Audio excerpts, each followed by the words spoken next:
Friends గురుకులాల్లో ఎవరైతే ఇప్పుడు ఉద్యోగాలు వచ్చాయో మీకు సర్టిఫికేట్ వెరిఫికేషన్కి ఏమేమి తీసుకెళ్ళాలి, అట్లాగే చెక్ లిస్ట్ని ఎలా ఫిలప్ చేయాలని చాలామంది మన మిత్రులు అడుగుతున్నారు. I feel very happy. మా మోడల్ ఐడియాస్ యూట్యూబ్ ఛానల్ ఎంతో మంచి ప్రెస్టీజియస్ ఇన్ఫర్మేషన్ ఇచ్చాను. అలాగే గురుకుల ప్రిపేర్ అయ్యే వాళ్ళకి నేను కోచింగ్ ఇచ్చినటువంటి నేను ఒక దాంట్లో ఉన్నాను. సో నేను కోచింగ్ ఇచ్చిన వాళ్ళు మా యూట్యూబ్ ఛానల్ని ఫాలో అయ్యి నా క్లాసులు విన్న వాళ్ళు దాదాపు 24 మంది ఉద్యోగాలు సాధించారు. ఒకసారి వాళ్ళందరికీ కంగ్రాచులేషన్స్. సో లైఫ్లో ఒక సక్సెస్ చేశారు. ఇప్పుడు మీరు అడుగుతున్నట్టు నేను మీకోసం ఈ వీడియో చేస్తున్నాను.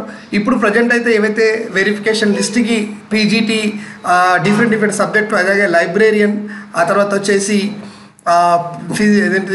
పీఈటీ పోస్టులు, ఫిజికల్ టీచర్ పోస్టులకు సంబంధించిన వాళ్ళు, అలాగే రాబోయే రోజుల్లో టీజీటీ గురుకుల డిఎల్ అన్ని పెడతారు. మీరు అందరికి సంబంధించి చెక్ లిస్ట్ ఎలా ఫిల్అప్ చేయాలో నేను ముందుగా చెప్తున్నాను, కరెక్ట్గా వినండి, ఓకేనా? So hello, welcome to model ideas. Your watching model ideas Rajendra Bolla YouTube channel. Friends, so నిరుద్యోగులకి ఉద్యోగం రావాలనేటువంటి తపనతో నా యూట్యూబ్ ఛానల్ తయారైంది. సో దీంట్లో నేను ఎంతోమందికి ఉచితంగా సర్వీసెస్ అందిస్తున్నాను. సో మీరు యూట్యూబ్ ఛానల్ ఆదరించి సబ్స్క్రైబ్ చేసుకున్నారు. మీరు కూడా చేయని వాళ్ళంటే తప్పనిసరి సబ్స్క్రైబ్ చేసుకొని బెల్ బటన్ ఆల్ సెలెక్ట్ చేసుకొని నా యొక్క లింక్స్ మీకు ఎప్పుడైనా వస్తుంటాయి. నా అవసరం మీకు ఎప్పుడు ఉంటుంది. మీకు ఉద్యోగం కావాలంటే నేను మీకు కంపల్సరీ కావాల్సిందే. సో ఫ్రెండ్స్, ఇంతకుముందు ఒక వీడియో అయితే రికార్డ్ చేసి మన యూట్యూబ్ ఛానల్ అప్లోడ్ చేయడం జరిగింది. ఇందులో వచ్చేసి ముందుగా ఒక చెక్ లిస్ట్ అయితే మనకి ఇచ్చి, అంటే ఏం చేస్తారు, ఏమేమి సర్టిఫికేట్లు మనం తీసుకెళ్ళాలనేది ఇందులో నేను చెప్పి ఆ వీడియో మీకు అప్లోడ్ అయింది. ఇప్పుడు చెక్ లిస్ట్ ఎలా ఫిల్ చేయాలి, చెక్ లిస్ట్ 1, చెక్ లిస్ట్ 2 రెండు ఇచ్చారు. కొంచెం ఓపిక్గా వినండి, ఎందుకంటే తొందరపడి మిస్టేక్ చేసి వచ్చిన ఉద్యోగంలో ఫస్ట్ రోజే ఓకేనా ఎవరి చేతనో ఒక మాట పడే పరిస్థితి తెచ్చుకోకండి. క్లియర్గా చూడండి, క్లియర్గా వినండి. ఉద్యోగం రాని వాళ్ళు కూడా నెక్స్ట్ మీరు వెయిటింగ్లో ఉన్న వాళ్ళు ఇదే చేస్తారు కాబట్టి ముందుగా దీన్ని ఒక ప్రింట్ తీసుకోండి. సరే, ఈ ప్రింట్ నేను మీకు లింక్లో కింద పెడతాను డిస్క్రిప్షన్లో. దీని లింక్ ఒక ప్రింట్ తీసుకోండి. ఒకటి కాదు, 2 తీసుకోండి. ఒక తప్పుపోయినా రెండోసారి రాసుకోవచ్చు. ఫస్ట్ ఏం చేస్తారంటే 2 ఉన్నాయండి మీకు చెక్ లిస్టులు. నేను ఫస్ట్ చెక్ లిస్ట్ చెప్తాను. దీంట్లో మీరు ఎవరైనా సర్టిఫికేట్ వెరిఫికేషన్కి వెళ్ళాల్సి వచ్చినప్పుడు నేను ఫస్ట్ ఇందాక వీడియోలో చెప్పినట్టుగా ఇక్కడ ఉండేటువంటి ఈ 12, 13 సర్టిఫికేట్లు ప్లస్ 10 సెట్ల జిరాక్సులు చేసుకోమన్నా. మీరు తొందరపడి సరే 2 వేయమన్నారు కదా అని అడగండి నన్ను. నేను చెప్పిన దానికి అవసరం ఏందన్నది. ఈ 10 సెట్ల జిరాక్సులు చేసుకొని అందులో 2 గజిటెడ్ ఆఫీసర్తో సంతకాలు చేయించండి. మిగతా 8 సెట్లు మీ దగ్గర పెట్టుకోండి. వీలైతే 3-4 గజిటెడ్ ఆఫీసర్తో చేసుకున్న తప్పేం లేదు, ఓకేనా? తర్వాత ఈ చెక్ లిస్ట్ మీద నింపుకోండి. ముందుగా మీరు ఎగ్జామ్ రాసినప్పుడు ఓకేనా, దానికి సంబంధించినటువంటి హాల్ టికెట్ నెంబర్ ఇందులో రాసేయండి. తర్వాత డేట్ ఆఫ్ వెరిఫికేషన్, అంటే ఏ రోజైతే మీకు వెరిఫికేషన్ వస్తుందో అది మీరు ఒక చిన్నగా ఇలా పెన్సిల్తో రాసుకోండి. అది నిజానికి ఇది మనం వాళ్ళకి ఇస్తాం. అక్కడికి వెళ్ళాక ఇట్లాంటిది మీరు వాళ్ళకి ఇస్తారు. దాంట్లో డీటెయిల్స్ రాసి ఇవ్వాలి, వాళ్ళు చూసుకుంటారు. ఫోటో ఇక్కడ అతికించుకొని సంతకం చేసుకుంటాం. So name of the candidate ఇక్కడ కుదిరించి నీట్గా రాయండి 10th మెమో ప్రకారం. నెక్స్ట్ ఫాదర్స్ నేమ్, నాన్నగారి పేరు రాసి అమ్మగారి పేరు రాసిన తర్వాత జెండర్ మేల్ కానీ సో ఫీమేల్ కానీ, ఆ తర్వాత అదర్స్ కానీ ఏదైతే అది ఇచ్చేసి date of birth as for 10th memo ప్రకారం ఇక్కడ రాయండి.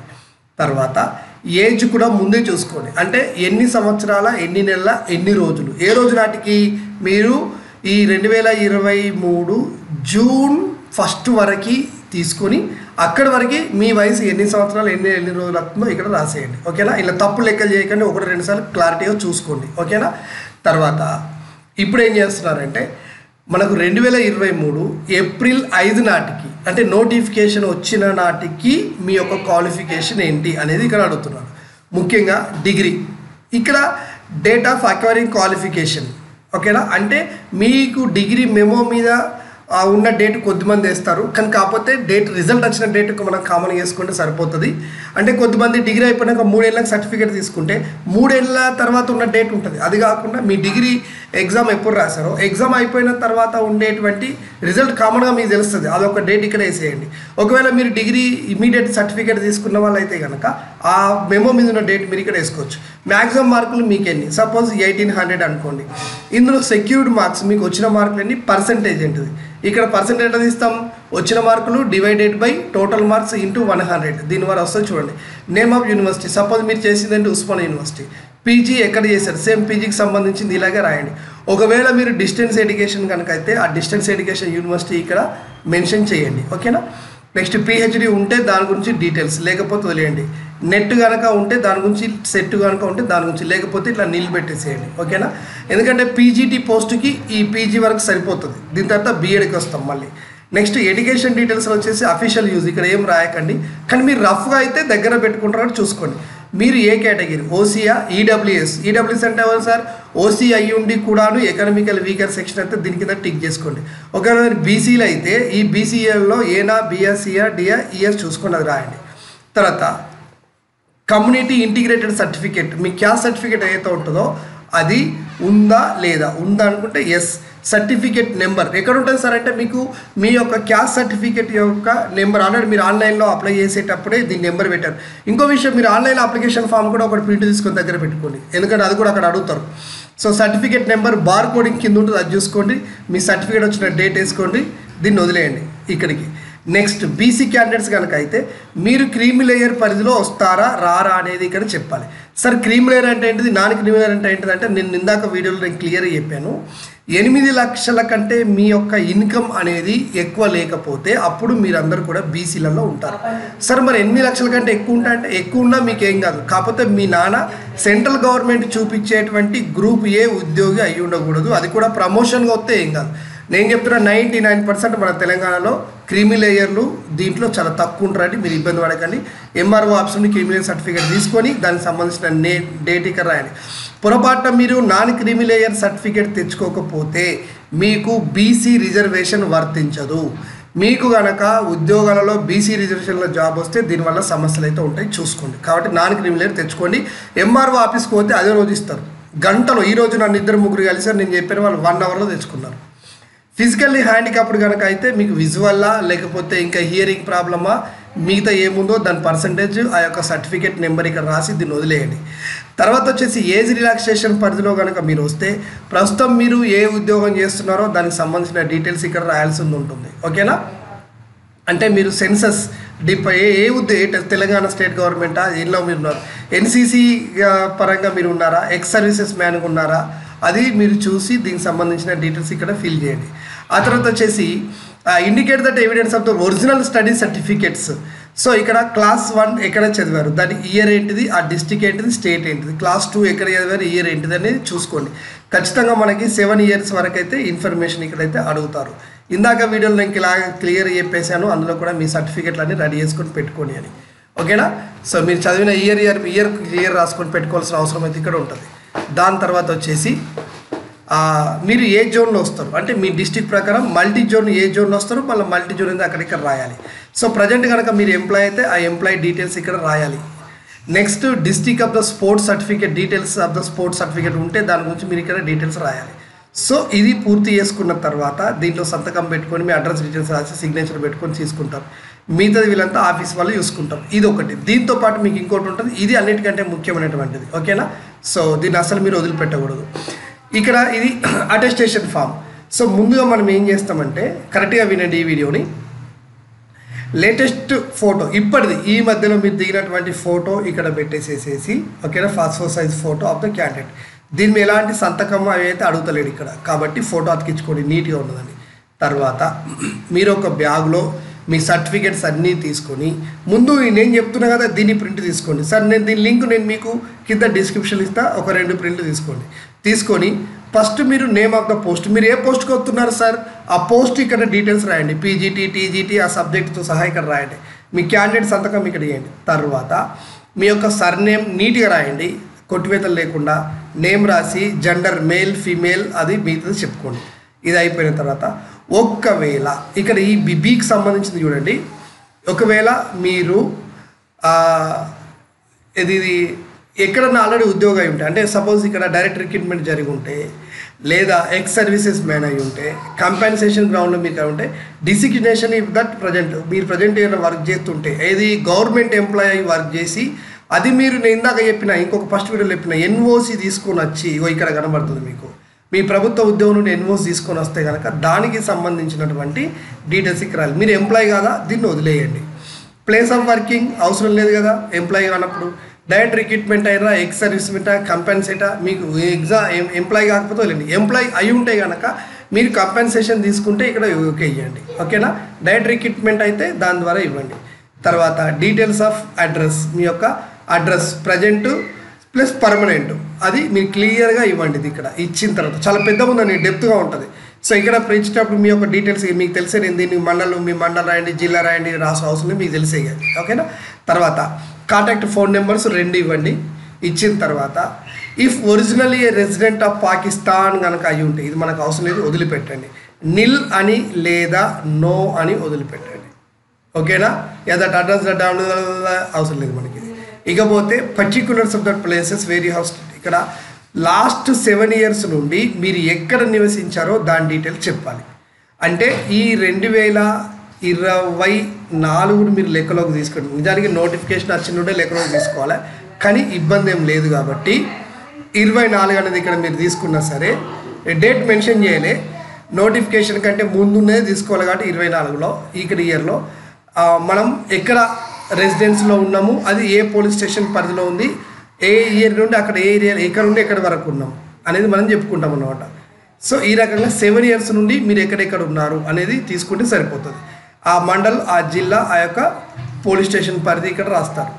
తర్వాత ఫాదర్ డీటెయిల్స్లో వచ్చేసి ఓకేనా, ఫాదర్కి సంబంధించిన డీటెయిల్స్ ఆయన యొక్క నేమ్ రాసేసేసి ఆయన ప్రొఫెషన్ ఏమంటే అగ్రికల్చర్, లేబర్ అయితే లేబర్, ఎంప్లాయ్ అయితే ఎంప్లాయర్, బిజినెస్ అయితే బిజినెస్. ఓకేనా. ఆయన ఇన్ సర్వీస్ కనుక అయితే ఆయనకు సంబంధించిన ఇన్ సర్వీస్ అయితే గవర్నమెంట్ ఎంప్లాయ్ అది రాయండి. ఆ తర్వాత అడ్రస్ రాయండి, తండ్రి అడ్రస్ మీ అడ్రస్ ఏముంటుంది కాబట్టి అది రాయండి. ఒకవేళ పెళ్ళైన ఆడవాళ్ళు కనుక అయి ఉంటే ఓకేనా మీరు మీ యొక్క నాన్నగారి అడ్రస్ ఇక్కడ రాయొచ్చు. పర్మనెంట్ అడ్రస్ రాసుకోండి. తర్వాత నేషనాలిటీ ఆఫ్ ఫాదర్ యొక్క నేషనాలిటీ ఏంటిది, హిందువా ముస్లిమా, మదర్ అయితే వాళ్ళది ఏంటిది. అయితే ఒకవేళ వైఫ్ కానీ హస్బెండ్ కానీ అయితే మీరు వాళ్ళ గురించి కూడా రాయండి. పెళ్ళైన వాళ్ళైతే రాయండి, పెళ్ళైన వాళ్ళకి ఎట్లా ఉండదో వదిలేయండి. Next place of birth of the wife కానీ హస్బెండ్ కానీ వాళ్ళు ఎక్కడ పుట్టారు ఏం కథ అనేది. ఎందుకంటే ఇది బదిలీలు చేసేటప్పుడు భవిష్యత్తులో యూజ్ అవుతుంది కాబట్టి ముందే అడుగుతున్నారు. వాళ్ళు కనుక ఎంప్లాయీ ఉంటే ఇప్పుడు సపోజ్ కొన్ని జోన్లు ఉన్నాయి. ఇప్పుడు నిజామాబాద్లో ఉండే ఒక ఆమెను వరంగల్కు ఇచ్చి పెళ్లి చేశారు అనుకోండి. సో ఇప్పుడు నిజామాబాద్ నుండి ఈమె వరంగల్ వచ్చినప్పుడు ఈమె యొక్క 1 to 7 అనేది నిజామాబాద్లో చదివింది కాబట్టి ఈమె నిజామాబాద్ జిల్లాలో ఉండేటువంటి నిజామాబాద్ జిల్లా పోస్ట్ అయితేనేమో నిజామాబాద్ జిల్లాలో, జోనల్ పోస్ట్ అయితే బాసరా జోన్లో మాత్రమే ఉద్యోగం చేయాలి. కానీ వరంగల్ అనేది జోన్ వేరు, తర్వాత ఇక్కడ జిల్లా వేరు కాబట్టి ఇటు రావాలంటే బదిలీలు ఇక భవిష్యత్తులో ఒకేసారి అత్తగారింటికి తల్లిగారింటికి అన్నీ అలా ఏ జిల్లాలో పోస్ట్ వస్తుంది. ఇప్పుడు హస్బెండ్ వాళ్ళ ఇంటికి ఇల్లుట వెళ్ళాల్సినటువంటి పరిస్థితి ఉంటుంది. అంటే జోగా చెప్తున్నా, అందుకని చెప్పేసి భవిష్యత్తులో ఇబ్బంది రావద్దని చెప్తున్నా. కాబట్టి మీ హస్బెండ్ పెళ్ళైన దగ్గర ఆయన దగ్గర కూడా రాయండి. కాబట్టి భవిష్యత్తులో మీకు ఇబ్బంది లేకుండా ఉంటుందని అనుకుంటున్నా. తర్వాత ఇంత డీటెయిల్గా అయితే ఏ ఉద్యోగంలో తీసుకోలే అంటే ఇవన్నీ కూడా అడుగుతున్నారు అంటే కొంచెం గవర్నమెంట్ కరెక్ట్గా ఆలోచించింది. డేట్ ఆఫ్ బర్త్ తీసుకున్న తర్వాత సో ప్రజెంట్ ఏజ్ ఎంత వస్తుందో తీసుకొని అంటే ఎన్ని సంవత్సరాల, ఎన్ని నెలల, ఎన్ని రోజులు అనేది కూడా మీరు ఇంతకుముందు వేశారు కాబట్టి దానిలో మీరు చూసుకోండి. తర్వాత ఏజ్ ఎట్ 10th, వావ్ ఎంత బాగా 10th క్లాస్ వరకు మీ ఏజ్ ఎంత 14, 15 అది కూడా తీసుకోండి. ఆ తర్వాత ప్లేస్ ఆఫ్ బర్త్ డిస్టిక్ మీరు పుట్టినటువంటిది, తర్వాత state which you belong Telangana అట్లా అనమాట. రిలీజన్ మన యొక్క మతం రాసుకున్న తర్వాత ఇప్పుడు ఇక్కడికి వస్తాం. క్యాస్ట్కి వచ్చేసి షెడ్యూల్ అయితేనేమో ఇక్కడ టిక్ చేయాలి, అట్లా ఎస్టీ అయితే ఇక్కడ టిక్ చేయాలి. ఆ తర్వాత ఎస్టీ అయి ఉండి ఏజెన్సీ ఏరియా వాళ్ళైతే ఇక్కడ టిక్ చేయాలి, బీసీలు అయితే ఇక్కడ టిక్ చేయాలి, నాన్ క్రీమీ లేయర్ అయితే ఇక్కడ క్లిక్ చేయాలి. క్రీమీ లేయర్ సర్టిఫికేట్ తీసుకోండి, నాన్ క్రీమీ లేయర్ కాబట్టి ఇది మీకు అవసరం రాదు. క్రీమీ లేయర్ దగ్గర మీ టిక్ పెడితే మీ బీసీ రిజర్వేషన్ గోవింద, జాగ్రత్త చూసుకోండి. తర్వాత వచ్చేసి క్లాస్ ట్రైబల్ అయితే ఏబిసిడి. మళ్ళీ మీరు కనుక ఒకవేళ బ్యాక్వర్డ్ క్లాస్ అయితే కనుక అంటే అందులో బీసీఏనా బీసీబీఐ ఇక్కడ మళ్ళీ ఒకసారి మెన్షన్ చేయండి. ఓకేనా. తర్వాత వచ్చేసి ఫిజికల్లీ హ్యాండిక్యాప్డ్ అయితే ఏది వర్తిస్తుందో అది రాయండి. తర్వాత ఎక్స్ సర్వీస్ మెన్ ఉంటే ఓకే, లేదంటే దీన్ని ఇట్లా అవసరం లేదని వదిలేస్తాం. ఇకపోతే అసలు విషయానికి వస్తాం. ఇక 10th సంబంధించినటువంటి అంటే గత 15 years నుండి మీ యొక్క ఎడ్యుకేషన్ గురించి డీటెయిల్స్ అయితే ఇలా అడుగుతున్నారు కాబట్టి ఇప్పుడు మీ యొక్క ఎస్ఎస్సి అనేది నేమ్ ఆఫ్ ద స్కూల్, ఆ స్కూల్ డీటెయిల్స్ ఇందులో రాసుకోండి. Date of entering the school అంటే ఆల్మోస్ట్ ఆల్ ప్రతి సంవత్సరం మనం జూన్లోనే ఇప్పుడు ఎంటర్ అవుతాం కాబట్టి అది రాసుకోండి. నెక్స్ట్ డేట్ ఆఫ్ లీవింగ్, ఓకేనా, ఎంట్రీ వెళ్ళిపోయినటువంటిది అంటే ఒక ఓన్లీ 10th వరకు మాత్రమే ఇలా రాయాలి. ఆ తర్వాత ఎగ్జామినేషన్ పాస్డ్ అంటే దాని యొక్క హాల్ టికెట్ నెంబర్ ఇక్కడ వేసి రిజిస్ట్రేషన్ నెంబర్ అడిగాడు కదా దాంట్లో వేసి మంత్ ఇయర్ కూడా ఇక్కడ రాసుకొని పెట్టుకోండి, లొల్లిపోతుంది. ఇక పైన హాల్ టికెట్ నెంబర్ వేసి ఇక్కడ మంత్ ఇయర్ కూడా వేసుకొని అయిపోతుంది. ఆ తర్వాత అది ఏ జిల్లాలో ఉందో ఏ పోలీస్ స్టేషన్ పరిధిలో అవుతుందో రాయండి. ఇక్కడ మీకు డౌట్ రాదు, సార్ పోలీస్ స్టేషన్ ఎందుకు అడుగుతున్నాను అంటే ఉద్యోగంలో మీరు ఇచ్చే సర్టిఫికెట్లన్నీ కూడా సంబంధిత పోలీసు వాళ్ళ చేత మీ స్కూల్లో మీ కాలేజ్లో వెరిఫికేషన్ చేయబడతాయి.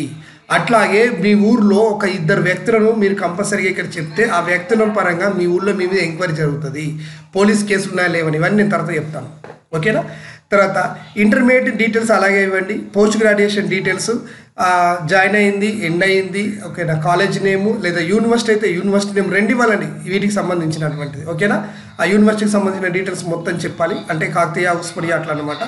పీజీకి సంబంధించింది ఇచ్చి బీఎడ్కి అలాగే ఇచ్చేసి ఎనీ అదర్ ఎక్స్ట్రా క్వాలిఫికేషన్ దానికి చెప్పి ఇక పోతే డిగ్రీ కాడికి వస్తే డిగ్రీ మ్యాక్సిమం మార్క్స్ అన్నారు కదా, ఇక్కడ మెన్షన్ చేయండి ముందు బీఎస్సీ అని ఇట్లా మెన్షన్ చేయండి.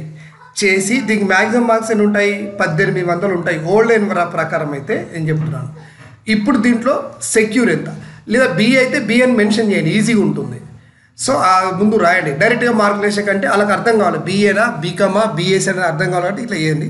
సో మొత్తం మార్కులన్నీ వచ్చిన మార్కులన్నీ మీకు అది వచ్చినటువంటి పర్సంటేజ్ ఎంత. తర్వాత పీజీ విషయంలో కూడా వచ్చిన మార్కులని మొత్తం మార్కులు వచ్చిన పర్సంటేజ్తో చూడండి. బీఎడ్ విషయంలో కూడా ఇదే తీసుకోండి. ఓకేనా? తర్వాత ఇందులో అడిగాడు మెథడాలజీ 1 సబ్జెక్ట్ ఏంటిది, బీఎడ్లో మెథడాలజీ 2 సబ్జెక్ట్ ఏంటని కూడా కంపల్సరీ మెన్షన్ చేయండి. ఓకేనా? సో దీన్ని బట్టి మన ఉద్యోగం డిసైడ్ అవుతుంది. తర్వాత ఇక స్కూల్ విషయానికి వచ్చిన తర్వాత ఫస్ట్ క్లాస్, ఓకేనా, స్కూల్ నేమ్ మంచిగా నీట్గా రాయండి. తర్వాత దీని యొక్క అకాడమిక్ ఇయర్ ఇక్కడ ఇయ్యలేదు కానీ నిజానికి మీరు అకాడమిక్ ఇయర్ ఎక్కడో ఒక దగ్గర పక్కన వేసుకోండి. ఇక డిస్టిక్ ఏంటిది, ఈ డిస్టిక్ ఏ జోన్లో ఉంటుందో కూడా రాసుకోండి. అలాగే 2nd class, 3rd class, 4th class నుండి 7th క్లాస్ వరకు డీటెయిల్స్ అయితే అడుగుతున్నారు. ఒకవేళ మీరు టీఎస్ టెట్ క్వాలిఫై అయ్యారా, సెట్ క్వాలిఫై అయ్యారా, సరే అంటే టీఎస్ టెట్టా, ఏపీ టెట్టా, లేకపోతే సి టెట్టా, ఇక్కడ సెట్ కాదు ఓన్లీ టెట్లు మూడిట్లో ఏది క్వాలిఫై అయ్యారో రాసి అది పేపర్ 1 పేపర్ 2 ఇక్కడ రాయాలి. మీకు నిజానికి ఇది పీజీటీ పోస్ట్ అయితే మీకు అవసరం లేదు, డిఎల్కి అవసరం లేదు, ఓన్లీ టీజీటీ పోస్టుకి ఇది అవసరం ఉంటుంది కాబట్టి వాళ్ళకి సంబంధించింది. తర్వాత ఎగ్జామ్ యొక్క పేపర్ 1 పేపర్ 2కి సంబంధించినటువంటి హాల్ టికెట్ నెంబర్, ఏ డోర్ ఎగ్జామ్ జరిగింది, మ్యాక్సిమం మార్క్స్ ఎన్ని, ఆ తర్వాత మార్క్స్ సెక్యూర్డ్ అనేది చూసుకోండి. టీజీటీలు కనుక అయ్యి ఉంటే మీ చెక్ లిస్ట్లో కంపల్సరీగా మీరు ఈ టెట్ మెమోని కూడా మీరు జిరాక్స్ పట్టుకెళ్లాల్సింది ఉంటుంది. దానిపైన కూడా గజెటెడ్ ఆఫీసర్ సంతకం చేయాల్సింది ఉంటుంది, అది చూసుకోండి. Designation of the post held, ఓకేనా, డిస్క్రిప్షన్ ఆఫ్ ద వర్క్, ఒకవేళ place enclose the certificate copies of the documents free that employee కనుక అయి ఉంటే ఆయన ఎంప్లాయీ వర్క్ చేసేది ఎక్కడ, ఎక్కడ ఉంటే ఎక్కడ దాకా పీరియడ్లో పనిచేశారు, ఫుల్ అడ్రస్ ఆఫీసు, ఆ తర్వాత ఏమన్నా సమస్యలు వచ్చి మనం రిమూవ్ చేసుకున్నామా లేదా రిజైన్ ఇట్లా చేసినామా ఇవి ఎంప్లాయీకి సంబంధించి. ఎంప్లాయీస్ కాకపోతే మీరు దీన్ని వదిలేయచ్చు కంప్లీట్గా. ఇకపోతే అసలు ముచ్చట వచ్చింది, ఏదైనా సందర్భంలో మీరు పోలీసుల చేత అరెస్ట్ కాబడ్డారా, ఏదైనా విషయంలో కోర్టులో కనుక మీ పేరు మీద కేసు ఉందా, ఏదైనా విషయంలో లొల్లు పెట్టుకోనో కొట్లాడ పెట్టుకోనో రైట్ ఏదైనా కేసు ఉంటే దాని గురించి డీటెయిల్స్ ఇక్కడ రాయండి. ఏమి లేకపోతే సింపుల్గా నిల్ లేదా నో అని రాసేయండి. ఉస్మానియా యూనివర్సిటీలో ఉన్నప్పుడు మేము తెలంగాణ కోసం కొట్లాడితే ఒక 6-7 కేసులు మా మీద అయినాయి అప్పుడు. సో మేము ఇలా ఉద్యోగం కొరకు వచ్చేటప్పుడు ఇలా అన్నీ రాయాల్సి వచ్చింది. సో అవి ఉన్నా మన ఉద్యోగం పోతుందని కాదు, కాకపోతే క్రిమినల్ మెంటాలిటీ ఉందా లేదా అనేది చూస్తారు. క్రిమినల్ ఎందుకంటే గురుకులు అనేది ఆడపిల్లలతో అబ్బాయిలతో కలిసి సహవాసం చేసేటువంటి ఉద్యోగం ఇది. అంటే కంపల్సరీ ప్రతి 2 రోజులు మనం వాళ్ళతో పడుకొని ఉండాల్సినటువంటి ఉద్యోగం ఇది. అందుకని చెప్పేసి మన బిహేవియర్ని ఖచ్చితంగా టెస్ట్ చేస్తారు. ఇదే కాదు ఏ ఉద్యోగం అయినా కానీ మన అటిట్యూడ్ని చూస్తారు. అటిట్యూడ్ అనేది ముఖ్యం ఇక్కడ, ఎందుకంటే ఇంటర్వ్యూ లేని ఉద్యోగం కాబట్టి ఇది. సో అక్కడ మీరు డీటెయిల్స్ పెట్టాలి, ఏం లేకపోతే వదిలేయండి.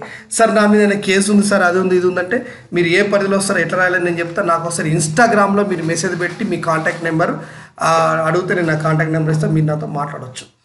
ఇకపోతే మీ యొక్క పర్మనెంట్ అడ్రస్ అది ఓకే, 2 వ్యక్తుల పేర్లు ఇవ్వాలి. వీళ్ళు బేసిక్గా మీ ఊరికి సంబంధించిన వాళ్ళైతే కొంచెం బెటర్, ఓకేనా. ఇవి మీ లోకల్ ఏరియా. ఇందులో మీ రక్త సంబంధికులు కాకుండా మీ ఊర్లో ఉన్న వాళ్ళు వేరే వాళ్ళు ఎవరైనా సరే వాళ్ళ 2 వాళ్ళ పేరు వాళ్ళ పూర్తి అడ్రస్సు, ఓకేనా. క్యాండిడేట్ 1 క్యాండిడేట్ 2 అడ్రస్ పెట్టండి. ఎందుకైనా మంచిది వాళ్ళ డీటెయిల్స్ అన్ని రాసి వాళ్ళ ఆధార్ కార్డు కూడా ఒక కాపీ మీ దగ్గర పెట్టుకోండి, ఓకేనా. ఎందుకంటే రేపు పోలీసులు వచ్చినా కానీ మీ ఊరికి వచ్చి వాళ్ళని మీ గురించి వాళ్ళు ఎంక్వైరీ చేస్తారు. ఊళ్ళో ప్రభుత్వ ఉద్యోగం వచ్చినాక ఇవన్నీ జరుగుతాయి. అవన్నీ మీకు తెలియదు, మీ ఊరికి ఒక్కడు వస్తుండని ఎవడు చెప్పిరాడు, కానీ వెనకెనకాలు అన్నీ జరుగుతూ ఉంటాయి. 2 సంవత్సరాల తర్వాత అంటే ఫస్ట్ 2 సంవత్సరాలు ప్రొబేషన్ పీరియడ్లో ఉంటారు ఉద్యోగులు, 2 సంవత్సరాల తర్వాత ప్రొబేషన్ కాలం అయిపోకంటే ముందు ఇవన్నీ జరుగుతూ ఉంటాయి. కాబట్టి 2 వ్యక్తుల పేర్లు ఇక్కడ వేయండి. కొంచెం యంగ్ ఉన్నోళ్ళని చూసుకోండి, అంటే మరి ముసలోళ్ళని కాకుండా యంగ్ ఉండి కొంచెం ఎడ్యుకేటెడ్ అయి ఉండి మీ గురించి బాగా మాట్లాడగలిగే వాటి వాళ్ళ గురించి మీరు ఇక్కడ ఇవ్వండి, ఓకేనా. సో వాళ్ళ యొక్క కాంటాక్ట్ నెంబర్ అన్ని డీటెయిల్స్ ఇక్కడ ఇవ్వండి. చదువుకున్న వాళ్ళు అయి ఉండాలి, మళ్ళీ మీ రక్త సంబంధికులు ఎట్టి పరిస్థితుల్లో కాకూడదు, అది చూసుకోండి. ఓకేనా, అది వాళ్ళ డీటెయిల్స్ ఇవ్వండి. ఇది ఎందుకంటే నేను ఆల్రెడీ క్లియర్ ఎక్స్ప్లెయిన్ చేసిన. ఇకపోతుంటే మీరు కనుక పొలిటికల్ పార్టీలో ఇంతకుముందు పనిచేశారా, ఎందుకంటే యూనియన్లు పెట్టి గవర్నమెంట్ని ఇబ్బంది చేస్తారన్న ఉద్దేశంతో గతంలో కూడా గురుకులాల నోటిఫికేషన్లో చూసినాం కదా, ఉద్యోగం వచ్చిన తర్వాత బాండ్ పేపర్ రాసి మేము ఎలాంటి యూనియన్లు పెట్టాము, ఆ యూనియన్లో జాయిన్ కాము, మేము ప్రభుత్వాన్ని కొట్లాట చేయం, లొల్లి చేయమని చేసి బాండ్ పేపర్ తీసుకున్నారు. కాబట్టి మీరు కనుక హుషారుగా ఉండి పొలిటికల్ పార్టీలలో పొలిటికల్గా మీరు నడిపినట్టయితే సో మిమ్మల్ని ముందుగానే కొంచెం తొక్కి పెడతారన్నమాట.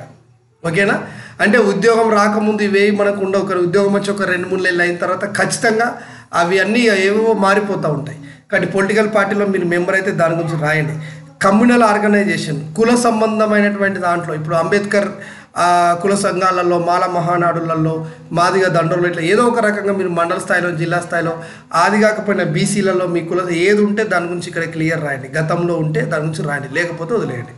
ఓకేనా, అలాగే యూత్కు సంబంధించిన ఏమైనా ఉంటే, స్టూడెంట్ యూనియన్లు మీరు నడుపుంటే, సర్వీసెస్ యూనియన్లు ఏమైనా మీరు నడుపుంటే, లేబర్ యూనియన్లు ఏ ఉంటుంది రాయండి. ఏది లేకపోతే అమ్మయ్య అని పెట్టండి. సార్ నేను ఉన్నా చేయకపోతే ఏమవుతుందంటే చెప్పండి. సార్ చెప్తే తప్పేం లేదు, ఎవరికి అంటారు. సపోజ్ ఇప్పుడు మీరు సర్వీస్ యూనియన్ ఒకటి నడిపారు, దానికి సంబంధించిన డీటెయిల్స్ ఇవ్వండి, అలా ఏమి ఇబ్బంది లేదు, లేకపోతే వదిలిపెట్టేసేయండి. ఇవన్నీ మీరు రాసిన తర్వాత 1-2 సార్లు ఇవి చదువుకొని అప్పుడు ఇక్కడ సంతకం చేసేయండి. ఓకేనా, ఆ తర్వాత ఇక్కడ డేట్ ప్లేస్ రాసేసి ఇప్పుడు ఈ కాపీని మీ దగ్గర పెట్టుకోండి. అట్లాగే ఒక గజిటెడ్ ఆఫీసర్ చేత సంతకం చేయించుకోవాలి. మళ్ళీ మీ డీటెయిల్స్ అన్ని ఇక్కడ రాసినట్టు రాసి, అంటే ఎవరు రాస్తారు, certified that I have known, అంటే ఆయన మీరు ఆయనకు తెలుసు కాబట్టి మీ పేరు ఇక్కడ రాసి, మీ తండ్రి పేరు, మీ యొక్క డీటెయిల్స్ ఇక్కడ రాయించి, అవన్నీ రాయించిన తర్వాత అతను సంతకం చేసి ఆయన స్టాంప్ వేయాలి. గజిటెడ్ ఆఫీసర్ ఇక్కడ ఎవరు, photo of the candidate attested by gazetted officer, మళ్ళీ మీ ఫోటో ఇక్కడ అతికిచ్చి, గజిటెడ్ ఆఫీసర్లు అయినా పర్లేదు, ఈసారి కొత్తగా ఎమ్మెల్యే అని కూడా అడిగిండు, ఎమ్మెల్యే దగ్గర కూడా సంతకం చేయించుకోవచ్చట. సో ఇది మీరు చేసుకొని పెట్టుకోండి. గజిటెడ్ ఆఫీసర్ అంటే మీ దగ్గర ఉంటారు, గవర్నమెంట్ స్కూళ్ళలో PGHMలు గ్రేడ్ 1 ఎవరైతే ఉంటారో వాళ్ళు కంపల్సరీ గజిటెడ్ ఆఫీసర్లే. మీ ఒరిజినల్ సర్టిఫికేట్లు అన్ని పట్టుకొని పోతే వాళ్ళు చూస్ చేస్తారు. సో ఇదన్నమాట. సో ఇంత క్లియర్గా క్లుప్తంగా కరెక్ట్ ఇన్ఫర్మేషన్ ఇచ్చాను కాబట్టి మన మోడల్ ఐడియాస్ యూట్యూబ్ ఛానల్ని మీరు సబ్స్క్రైబ్ చేసుకొని, ఇంకా మీకు ఎన్నో డౌట్లు ఉంటాయి, ఉద్యోగంలోకి వచ్చి రాగానే ఇంకా మీకు చాలా డౌట్లు ఉంటాయండి. ఇంకా మీకు ఏ డౌట్ ఉన్నా మీరు నాతో మాట్లాడొచ్చు డైరెక్ట్గా. మోడల్ ఐడియాస్ యూట్యూబ్ ఛానల్ పేరుతోనే మోడల్ ఐడియాస్ ఇన్స్టాగ్రామ్ కూడా ఉంది, మీరు అందులో మెసేజ్ పెట్టండి. మరీ ప్రాబ్లం సీరియస్గా ఉందంటే మన యూట్యూబ్ ఛానల్ కింద మీరు మెసేజ్ పెట్టినా నేను మీకు రిప్లై అయితే ఇస్తుంటాను. ఓకేనా, right, thank you and all the best.